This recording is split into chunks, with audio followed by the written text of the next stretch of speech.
how to give feedback that people can actually use. Exactly. The goal for today's session is just to give a better sense as whether or not the feedback you give really helps someone learn and improve, because creating a truly useful feedback requires a lot of time, care, and attention than is typically invested.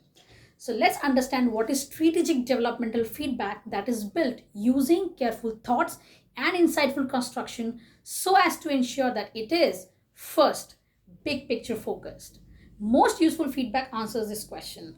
For a leader to be maximally effective, what they should be doing more of and less of. Now, it takes a strategic view as what this leader is doing effectively and less effectively, and hence might continue doing or even stop to ensure the organization objectives are achieved in a longer term. Second, organizationally aligned. Often the feedback I receive from people is based on their personal beliefs or preferences. For instance, she has a great sense of humor. What they usually saying is her sense of humor matches mine, so I enjoy it. And who cares if others don't like sarcasm, right? So strategic developmental feedback is based on what an organization actually values, a shared understanding of what the effective leadership looks like, or even comparison of the leader in question with some other leader in the organization who is seen as universally effective. Third, behavioral and specific. Labels like inspiring, great, lacks executive presence are of little use without further clarity. A leader needs to know what they're doing is creating an impression. Now, the keyword here is doing.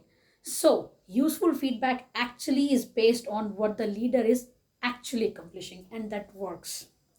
Fourth, factual, not interpretive.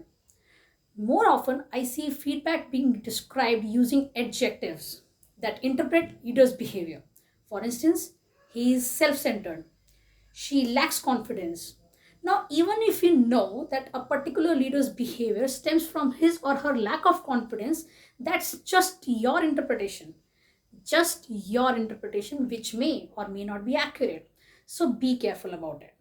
Fifth, both positive and negative. And I think this is the most important one and universally followed, that for a leader to be most effective, they need to know what they're doing well. So they know they need to repeat it, as well as what they're not doing well. So they can make those minor adjustments.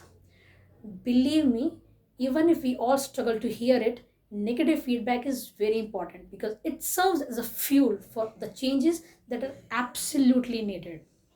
Sixth, focused on patterns. As you might have also noticed that leaders tend to get most feedback on a specific event. For instance, how they responded on a particular mail, how they communicated in a particular meeting.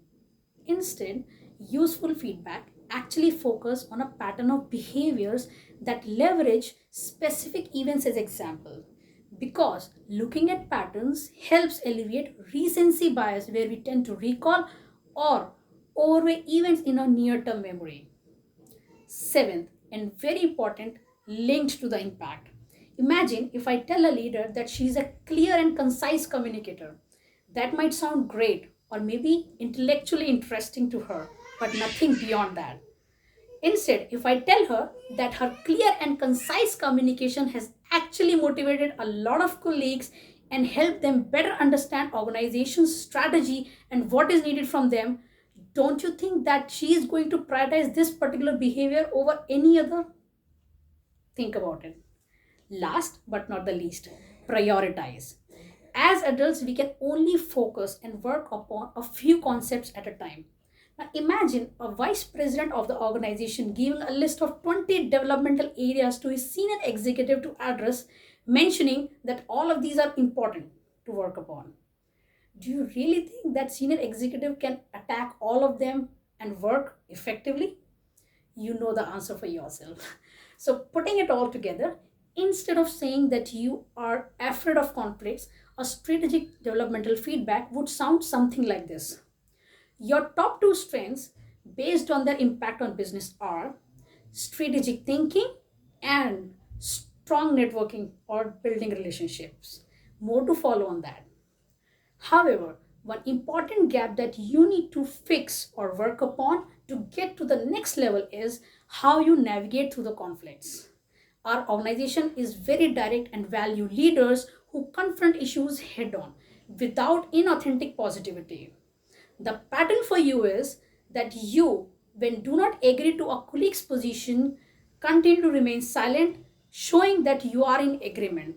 However, when you later come to me with a disagreement for that particular colleague's position, it is frustrating because by that time I have already put in a plan for the execution based on the belief that you are already in agreement while you are not.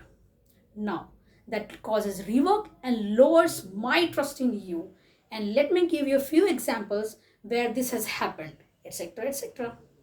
So, friends, at the end, I would like to leave you with a thought that if given the opportunity to help others really learn and develop to be more effective, it's really worth the effort. Thank you.